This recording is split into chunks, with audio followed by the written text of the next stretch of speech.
Com quem que você mora? Moro com meus pais e minha irmã. Eu tenho uma irmã mais nova. É incrível. E como é que é a relação deles com essa sua fama hoje, né? Viajando o Brasil inteiro, o mundo, como é que eles veem, né?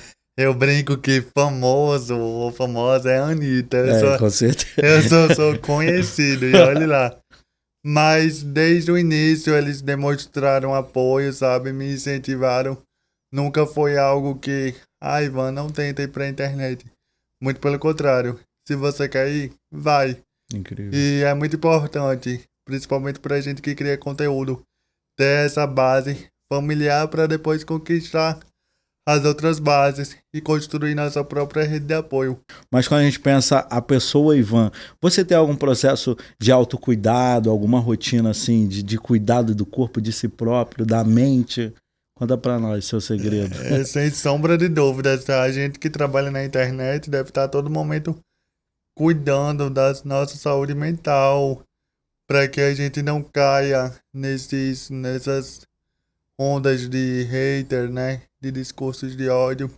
Eu, como uma pessoa com deficiência, desde que iniciei no ambiente virtual, sabia que ia enfrentar certos comentários negativos, principalmente pela maneira como eu me expresso, pelo meu jeito de andar. Isso, de alguma forma, ia render piadinhas, comentários capacitistas.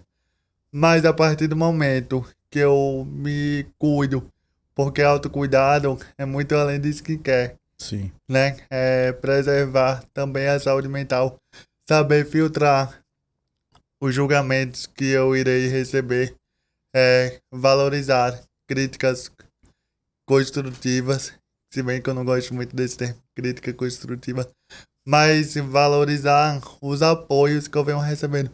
Você, por exemplo, é uma pessoa que sua opinião, né, comparada a de um hater, eu prefiro a sua, porque é uma que é válida, né? Um amigo pessoal. Mas é isso, eu sempre tento praticar esse autocuidado. Mas eu queria mergulhar de novo na sua história e entender como isso começou. Em que momento veio o estalo e falou: eu vou falar para o mundo, e você começou a usar a rede social como uma ferramenta para transformar e fazer o que você busca nesse planeta. Começou por volta de 2018, no auge dos movimentos políticos sociais, quando eu era um chegado na Universidade de Pedagogia, né? Que eu também sou um pedagogo formado, Maravilhoso. com muito orgulho, a favor da educação popular e inclusiva. E nesse tempo, 2018, estava muito se falando de luta antirracista, luta contra a LGBTfobia, do apoio ao feminismo e etc. E etc. E etc. E esse etc. era exatamente sobre pessoas com deficiência. E eu, enquanto um ativista dessa luta, estava cansado dessa invisibilidade, de sempre ser chamado de etc. Até o ponto que eu comecei a me incomodar. Ei, galera, tá bom também de colocar nessa narrativa a luta anticapacitista. Tá bom de chamar pessoas com deficiência para protagonizarem esse espaço e não falarem por nós. O microfone é nosso, também, é coletivo. E o ambiente que eu mais me senti confortável para falar foi exatamente a internet. Por mais que seja para alguns tóxico, mas era o que eu tinha.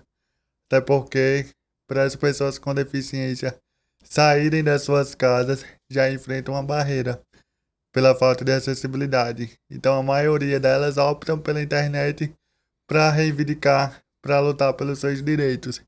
E, inicialmente, era o único caminho que eu achava mais viável. E eu comecei no meu perfil pessoal, que era algo muito nada profissional. Falando o básico, o beabá de tudo. O que é capacitismo? Quais são as terminologias? Melhor, eu nem falava o que era capacitismo porque nem eu sabia o que era capacitismo. Nem eu sabia o nome da violência que eu sofria. Eu falava que era preconceito. Mas você sabe muito bem a importância da gente dar os termos corretos para que a gente consiga identificar e assim combater. E era o que eu queria. eu não queria apenas o preconceito contra a pessoa com deficiência, eu queria saber o nome da violência. Aí que eu fui pesquisar dentro dos meios acadêmicos com uma linguagem super formal, uma linguagem super de difícil entendimento, que a classe popular, por exemplo, nunca teria acesso àquilo.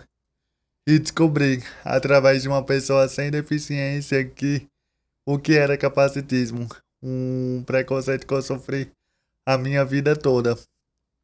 A partir daí eu uni o útil ao agradável. Como um estudante de pedagogia, eu queria ensinar essa galera, principalmente um tema que ninguém falava na internet, Sim. não era algo popular. E uma coisa que eu optei foi a linguagem, a questão da linguagem. Sempre uma linguagem do povão, porque expressões capacitistas a maioria reproduz a todo momento, só que sem saber. Então, primeiro eu falei que existe capacitismo linguístico, existem vários tipos de capacitismo que precisam ser combatidos, mas para que exista esse combate, é preciso ainda alguém ensinar. Por mais que pessoas com deficiência não tenham essa missão, assim como pessoas pretas não são obrigadas Sim. a ensinar sobre racismo.